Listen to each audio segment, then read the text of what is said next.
朋友们，问你一个问题，你觉得人从生下来开始，这一生该做些什么呢？这似乎牵扯到了人生的目的和你存在的意义。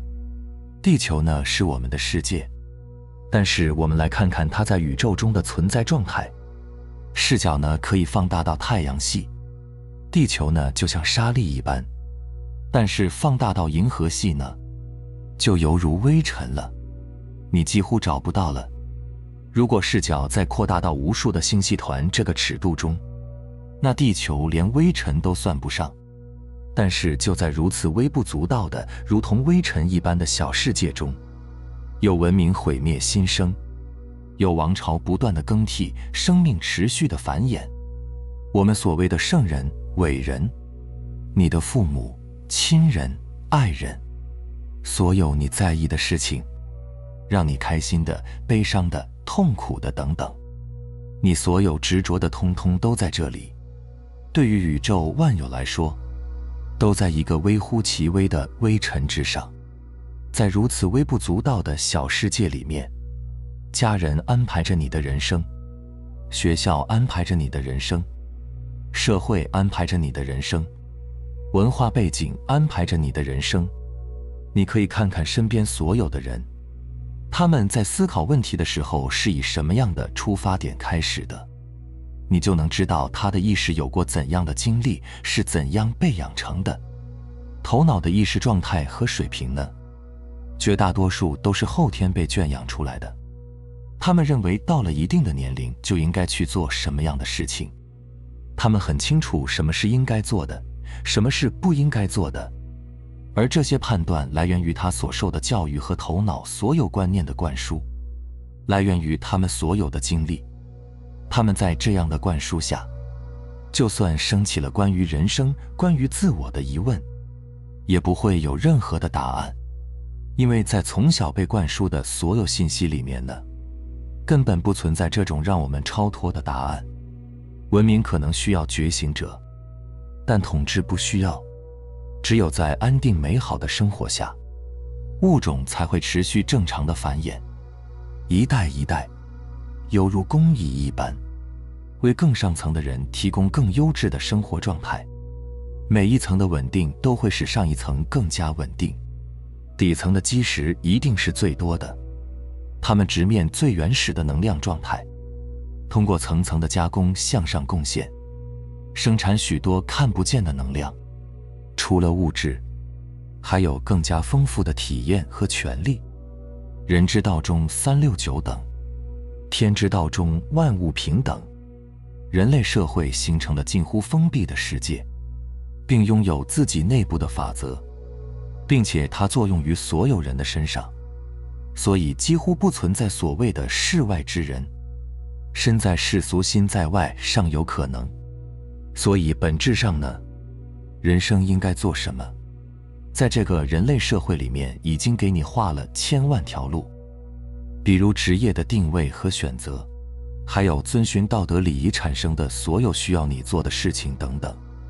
所以在人类社会里面，只想你安心的学习，安心的工作，安心的繁衍和培养下一代，然后安心的释放伤心，最后安心的死去。一代一代这样毫无意识、毫无觉知地做着世界的零部件。当然，在你整个人生里，所有的痛苦呢，也都给你安排了缓解的课程，比如他人的劝慰、他人的教导，以及宗教的寄托等等。这些似乎都在帮助你安心地继续生活。但是宇宙万有的意识在变化的时候，对人类这个近乎封闭的小世界呢，仍然会有不同阶段的影响。当小世界中的人将物质生活丰富到一定的程度的时候，宇宙的法则自然就会开始运作于每个人心灵的层面。你在物质的领域里面内卷得越久，就越会烦躁，越想摆脱它们。但是一旦你清醒了，你就会察觉到，有更多的枷锁来自于家庭，来自于学校，来自于社会，甚至来自于一些传统文化。不知道大家发现没有，现在年轻人的自杀问题呢，越来越严重了。我曾接触过这类孩子，他们很痛苦，痛苦的来源呢，都是家长们无觉知的各种强迫。当然，成年人其实面对的要更多。总之，没有能力自主选择人生，人生就会被动的轮转。所以，如果说存在一个应该，那么人生其实应该由自己做主，去做自己真正热爱的事情，而绝不是持续性的被迫接受。我们就是太过于统一化。或许你将人类社会看作自然界，你会发现蚂蚁是蚂蚁，蜜蜂是蜜蜂，牡丹是牡丹，柳树是柳树，河马是河马，兔子是兔子。自然界中天道为什么不将所有的物种进行一个统一呢？或许你心中已经有了答案了。只有符合天道法则变化的，才能够真正的和谐和稳定。所以我们的人生需要的是丰富，需要的是所谓的另外的路，而不是统一规划出来的路。我们的人生虽然处在人类社会的这个微小世界中，但这个世界呢，仍然存在于自然界的这个众多的大世界之中。无论有多少条人知道这种后天设定的规则，至高法则的作用始终是不变的。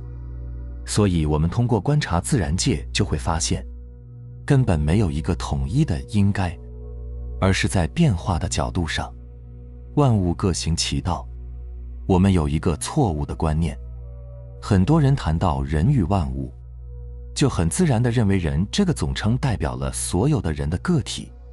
人其实并不是统一的，人人都是万物之一。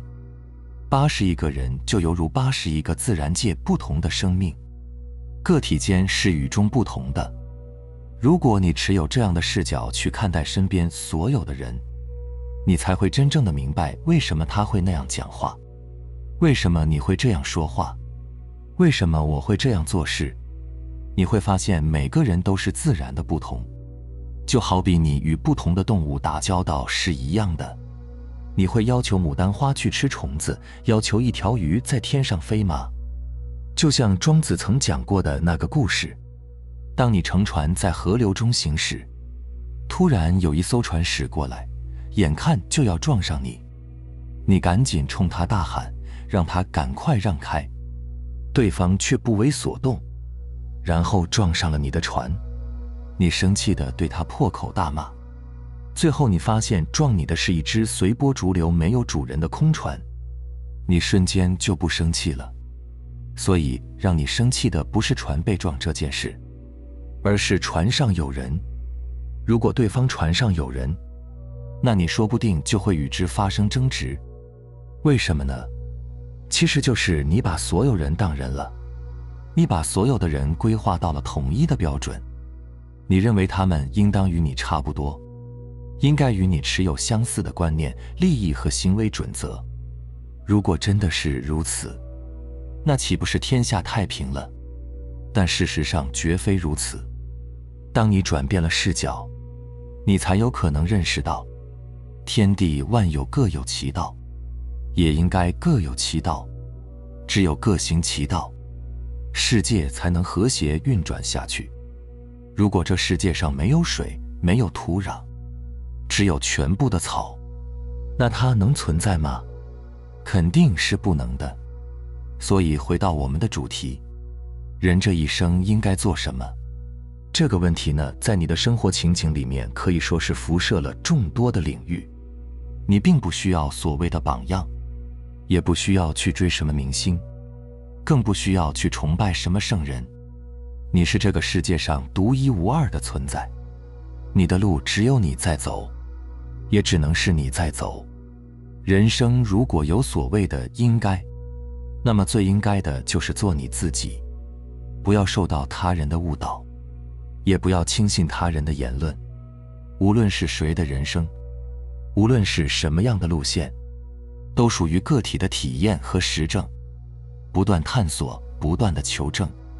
有的人很忙，有的人呢无所事事，有的人专心做事，有的人呢发呆。专心做事是好，但是发呆也不能算差，没有所谓的浪费时间。无论你在做什么，拥有什么样的体验，都是在经历前因滚动过来的变化影响，都是在遭遇，并且呢，在创造接下来的显化。每个人的路都是一条充满生命提示的路，无论你怎么走，它都在提示你需要领悟的智慧。只是绝大多数人都是毫无觉知地活着，这种活着如同行尸走肉一般。平时虽然口口声声地说着做自己，但是一旦听见某个权威或者某群人有不同的观念或说法，就去立刻低估或者忽视自己的那份感觉，甚至会立刻在当下否定自己。就这样没有灵魂地活着，被一切所安排着，同时呢，也不知道自己在做的事情到底有什么意义。或许沉迷在此的人呢，会自己将他们被安排、被设定的人生赋予一些活下去的意义。比如说，我努力呢，只是为了让别人高看我一眼；我奋斗呢，是为了让自己能买得起更好的车子、房子等等。如果你能在这条路上突然有一天呢，意识到了这条路本身，那么你才会明白它带给你的提示是多么重要。而你只需要专注于自己的路，体验它，显化它，随着不断的显化进行不断的体验，并随之领悟更深层次的生命状态。这便是生命带给你最崇高的使命，就是独属于你自己的道路。明白了吗？好了，非常感谢你能看到这里，希望能对你有所触动和启发。我们下期再见。